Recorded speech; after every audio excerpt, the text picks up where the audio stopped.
चर्चा के लिए खास मेहमान हमारे साथ जुड़ गए हैं। फिलहाल दो मेहमान हमारे साथ जुड़े हैं। बीजेपी प्रवक्ता डीपी कौशिक हमारे साथ जुड़ गए हैं। डीपी कौशिक जी नमस्कार, स्वागत है आपका खबर फास्ट पर। जी जी नमस्कार। और वहीं कांग्रेस प्रवक्ता जोगिंदर मोर हमारे साथ जुड़ गए हैं। जोगिंदर जी नमस्कार, स्वागत है आपका भी खबर फास्ट पर। जोगिंदर जी मेरी आवाज मिल पा रही है आपको? लगता है हमारा कनेक्शन टूट गया, हम दोबारा उनसे जुड़ने की कोशिश करेंगे। डीपी कौशिक जी सबसे पहले तो आपको मुबारकबाद कि अभी जो रुझान फिलहाल सामने आए हैं उसमें आपकी पार्टी के जो प्रत्याशी हैं वो लीड कर रहे हैं और 6000 से ज्यादा वोट अभी तक उन्हें मिल चुके हैं, क्या कहेंगे? देखिए, धन्यवाद आदमपुर की जनता करना चाहेंगे हम लोग, क्योंकि आदमपुर की जनता ने जो प्यार मोहब्बत जो भजनलाल परिवार को दिया है, भाजपा में जिन्होंने आस्था जताई है, तो ये धन्यवाद तो वहाँ की जनता पात्र है। हम तो एक माध्यम है, हमारी नीतियां हैं जो लोगों को पसंद आ रही हैं भाजपा की। तो ये जीत मैं आपको बताना चाहूंगा, निश्चित तौर पे भव्य बिश्नोई की जो जीत है, भव्य जीत वहां पे होने वाली है। और जो आंकड़ा पिछली बार का था उससे ज्यादा आंकड़ा हमारे सामने आदमपुर की जनता आपको देगी। और आप निश्चित तौर पे देखेंगे जब भाजपा की जीत है वो पूरा प्रदेश का एक आदमपुर की जनता का विश्वास की जीत होगी।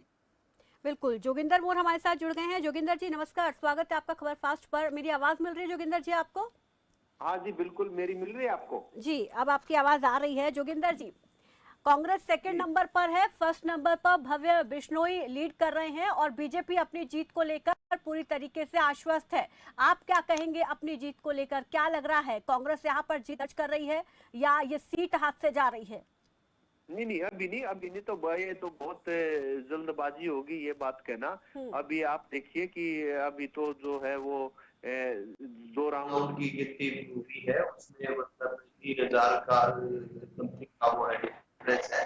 तो अभी तो 13 राउंड के बाद जो है वो जो है स्थिति जो है वो 13 राउंड की गिनती है। तो उन 13 राउंड की गिनती में आप अभी ये जो है किस प्रकार से कहना किसी प्रकार की वो बहुत जल्दबाजी है। उसके लिए ये मतलब ये होना कि अभी ये है, अभी तो बहुत जल्दबाजी की बात है और हम अवश्य ही इस चुनाव को जीतेंगे, ऐसा हमारा मानना है। हमने बहुत मेहनत की है कांग्रेस पार्टी ने वहाँ पे और स्थिति अच्छी रहेगी। मेहनत तो सभी पार्टियों ने किया, लेकिन आपकी जीत के आधार भी मैं जानना चाहूंगी कि किस आधार पर इस जीत का बड़ा दावा कांग्रेस की तरफ से किया जा रहा है। जी देखिए, हमारी जो जीत का बड़ा दावा है हमारी तरफ से ये रहा कि हमने जो है विकास के नाम पर वहां पर चुनाव लड़ा और जो हमारे प्रत्याशी थे वो सबसे सशक्त और अनुभवी प्रत्याशी थे।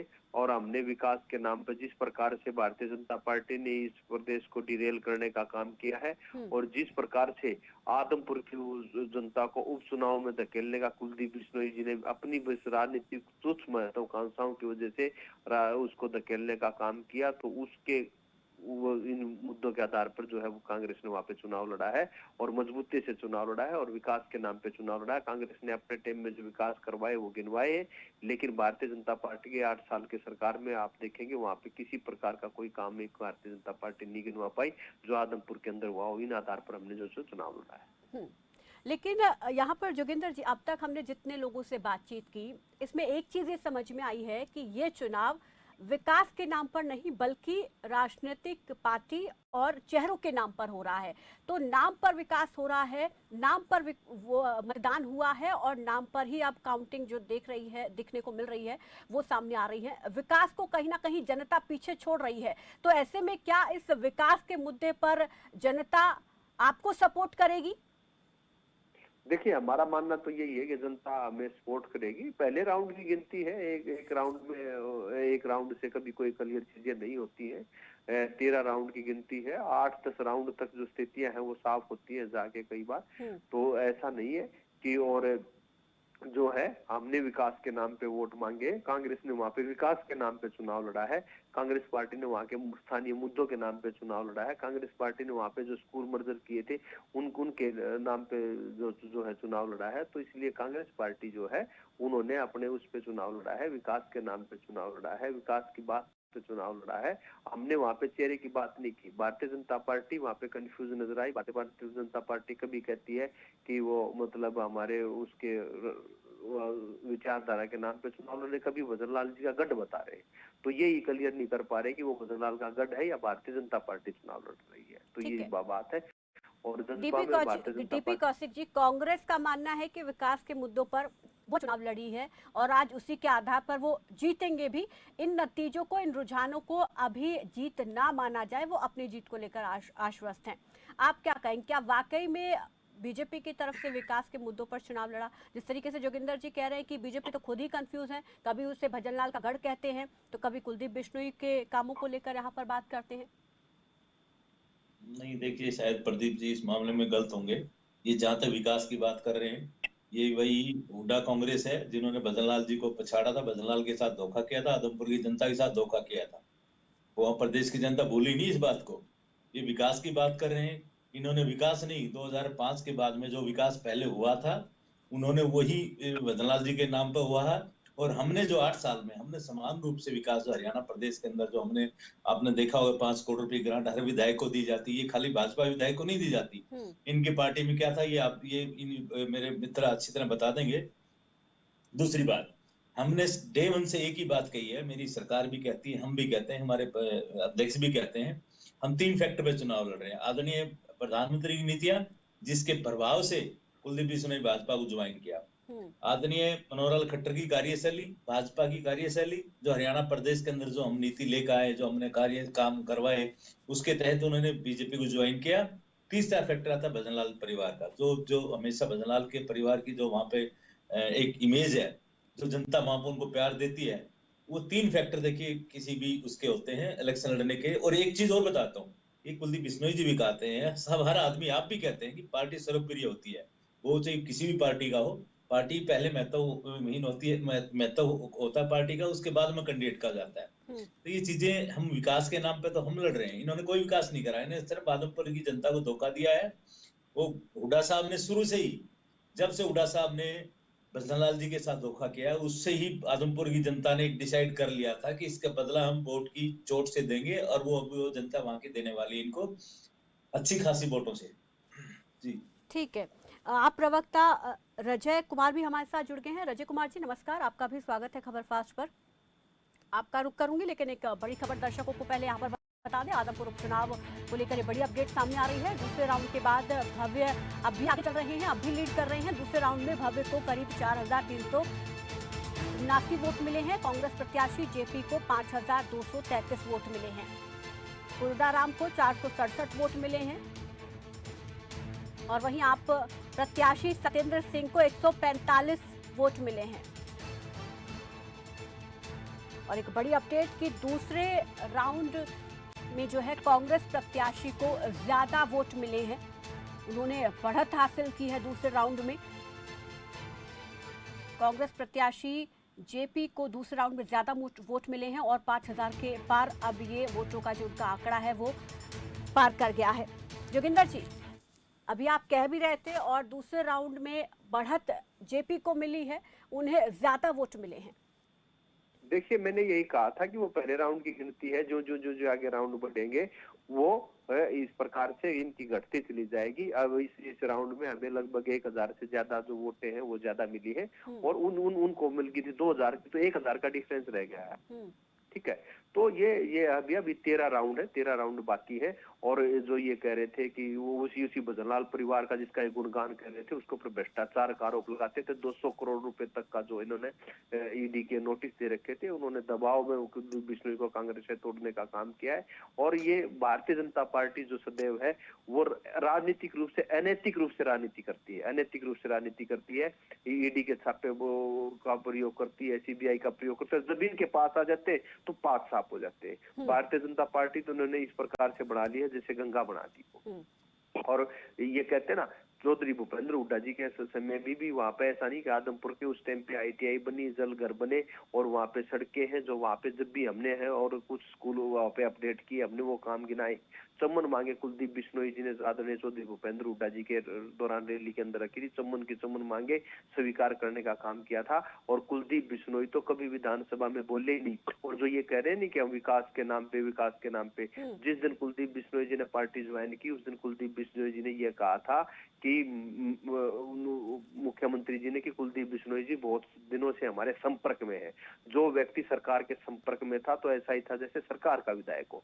उसके बावजूद भी जो आदमी आदमपुर का विकास नहीं करवा सका और जिसने आदमपुर के उपचुनाव में बेवजह उसको धकेल दिया है आदमपुर के उपचुनाव में।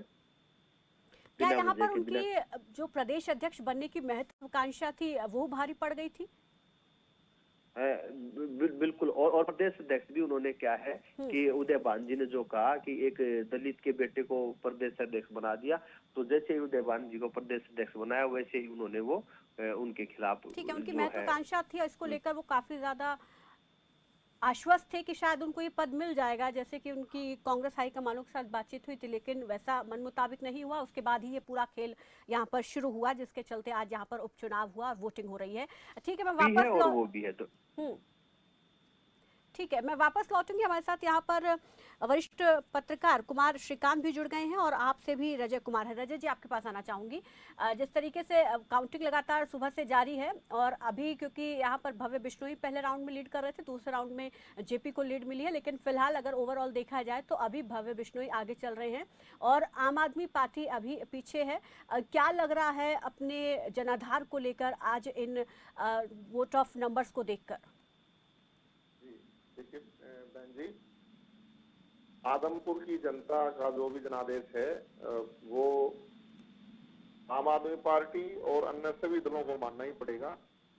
मैं मुद्दे की बात कराना चाहता हूँ। आम आदमी पार्टी ने यहाँ मजबूती से स्कूलों की व्यवस्था का, गलियों की व्यवस्था का, यहाँ की विकास, यहाँ का जो विकास के जो ढकोसलाबाजी सभी पार्टियों ने करी कि हमने विकास कर दिया, उन सारी बातों को हमने बड़े मजबूत तरीके से बहन जी यहाँ उठाया। और आम आदमी पार्टी तो पहली बार चुनाव लड़ने आई है हरियाणा में, वो भी एक उपचुनाव।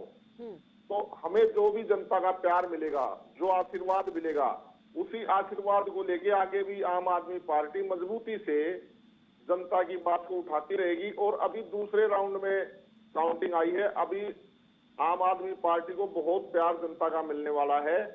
और जो कांग्रेस और बीजेपी आपस में वही भ्रष्टाचार का खिलाड़ी, कभी इधर कभी उधर, और पाक साफ बनने की कोशिशें भी दोनों पार्टियां करती हैं। अभी मेरे कांग्रेस के साथी प्रवक्ता कह रहे थे, बखानबाजी कर रहे थे कि भाई दबाव बना के 200 करोड़ के घोटाले का और कुलदीप बिश्नोई को तोड़ दिया। देखिए मलाल तो कहीं ना कहीं कांग्रेस पार्टी में भी है ही और मान भी रहे हैं 200 करोड़ का उनके ऊपर भ्रष्टाचार का आरोप भी था।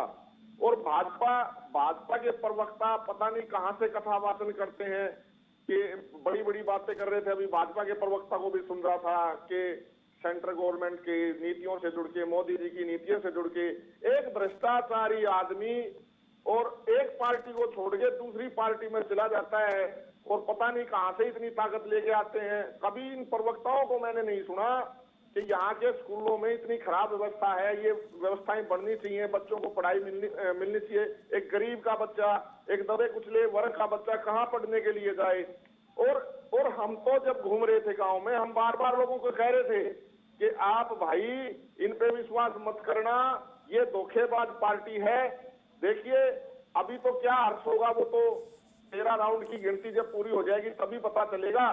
लेकिन कल ही सर्कुलर जारी कर दिया। 17 भी आपका खुद का आंकलन क्या कहता है रजय जी? आपका खुद का आंकलन क्या कहता है? आप वहां गए होंगे, लोगों से बात करी होगी आपने, तो किस तरीके की प्रतिक्रिया मिली? उसके आधार पर क्या लगता है कि तीसरे नंबर पर रहेंगे, चौथे नंबर पर रहेंगे? क्योंकि पहले दो पर तो सीधे तौर पर मुकाबला बीजेपी और कांग्रेस के बीच में है। नहीं, हम यहाँ के स्कूलों की आवाज को उठाने में पहले नंबर पर रहेंगे। हम यहाँ के भ्रष्टाचार के मुद्दे को उठाने में पहले नंबर पर रहेंगे। हम यहाँ के जो गरीब के बच्चे की पढ़ाई है, जो यहाँ अव्यवस्थाएं फैली है इतने सालों से कि परिवार को लोग वोट देते रहे और फिर भी इतनी अव्यवस्थाएं हैं। यहाँ का हर वर्ग दुखी है, यहाँ का किसान, मजदूर, यहाँ का विद्यार्थी और यहाँ का हर किस्म का वर्ग यहाँ से दुखी है। हम यहाँ इस जनता की आवाज उठाने में पहले नंबर पर रहेंगे। हमने बार बार जनता की आवाज अपने आपने तो उठाई, लेकिन जनता ने वो आवाज सुनी या नहीं सुनी? में जगह बनाएगी आम आदमी पार्टी यहाँ से। ठीक है, इसी के आधार भाजपा ने तो धोखा देने का काम किया बहन जी। रिजल्ट आए नहीं उससे पहले वो रानी मोहब्बतपुर के स्कूल का सर्कुलेशन वापस ले लिया, उसको मर्ज कर दिया स्कूल को। ठीक है, लौटूंगी आपके पास। कुमार श्रीकांत जी नमस्कार, स्वागत है आपका खबर फास्ट पर। जी, यहाँ पर अभी जो रुझान सामने आए हैं, पहले राउंड में भव्य बिश्नोई ने लीड किया, दूसरे में जेपी को ज्यादा वोट मिले। फिलहाल अभी भव्य बिश्नोई लीड कर रहे हैं ओवरऑल देखा जाए तो। इन आधार पर क्या कहते हैं आपका आंकलन? देखिए, मुझे लगता है कि जो चुनाव है, खास तौर से अलग अलग राज्यों के जो चुनाव है, तो एक तरीके से क्लियर चीजें लेकर आएंगी। और खास तौर से अगर आप तमाम राज्यों के चुनावों को एक बार समीक्षात्मक रूप से देखें तो एक चीज क्लियर है कि राज्यों में अब एक त्रिशंकु वाला तो कुछ लग नहीं रहा है, जिसमें आम आदमी पार्टी या कोई और क्षेत्रीय दल अपने आप को साबित कर पाए या एडजस्ट कर पाए, ऐसी चीजें तो किसी राज्य में लग नहीं रही हैं। भले वो हरियाणा हो, महाराष्ट्र हो, बिहार हो, उत्तर प्रदेश हो या तमाम राज्यों के हों। देखिए, जनता खास तौर से जब उपचुनाव होते हैं तो उस पार्टी को जिताती है जो सत्ता में होती है और जिसकी सरकार होती है। बिल्कुल, ये एक पॉजिटिव पॉइंट हमेशा रहा है। जो दल सत्ता में होता है उसको फायदा मिलता है। इस बीच एक बड़ी अपडेट, दूसरे राउंड को लेकर बड़ी अपडेट इस वक्त सामने आ रही है। बीजेपी प्रत्याशी भव्य को 10,778 वोट मिले हैं। कांग्रेस प्रत्याशी जयप्रकाश को 8,000 से ज्यादा वोट मिले हैं। आप प्रत्याशी सत्येंद्र सिंह को 320 वोट मिले हैं और इनेलो के प्रत्याशी कोडाराम को 635 वोट मिले हैं। तो इस आंकड़े के आधार पर भव्य बिश्नोई यहां पर फिलहाल आगे चल रहे हैं। और जो जीत का मार्जिन था वो दूसरे राउंड में अब कम हो गया है। 10,778 वोट यहां पर बीजेपी को मिले हैं। श्रीकांत जी, अब क्या कहता है आपका आंकलन? अब इस आधार पर कितनी तस्वीर हम माने कि साफ हो चुकी है? देखिए, मुझे लगता है कि अभी चीजें एक तरीके से मोटा मोटी साफ है, लेकिन मैं जो बात कह रहा था उस बात पे आ रहा हूँ कि देखिए, एक चीज तो आप क्लियर रखिए कि कोई तीसरा दल या कोई तीसरा गठबंधन या कोई तीसरी लहर या पार्टी इस वक्त दिख नहीं रही है। और आने वाले चुनाव अगर आप देखेंगे 2024 तक, मुझे लगता है कि 12 से अलग अलग राज्यों में चुनाव है। 15 महीनों के अंदर 12 से 14 राज्यों में चुनाव है। तो इसमें कहीं ना कहीं सीधी टक्करें आप देखेंगे तो वो दो पार्टियों के बीच होती हुई दिखेंगी।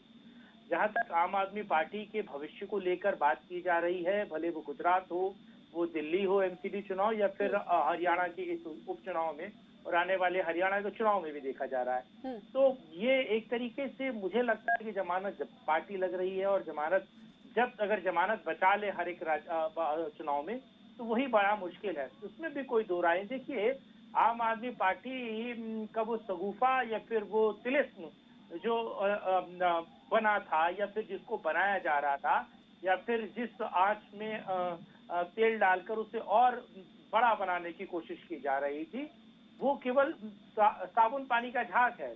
और वो झाग अब धीरे धीरे बैठ रहा है और बैठते ही पता चल जाता है कि वो झाग या फिर उसके अंदर का वो जो पानी है वो कितने ऊपर तक है।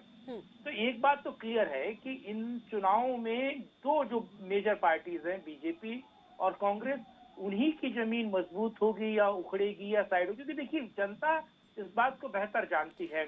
लेकिन श्रीकांत जी, अभी जो हाल कांग्रेस का है, इस वक्त कांग्रेस जो हाशिए पर जा चुकी है, सभी राज्यों से भी धीरे धीरे गायब होती जा रही है, क्या उस आधार पे भी ये चीजें सटीक बैठेंगी?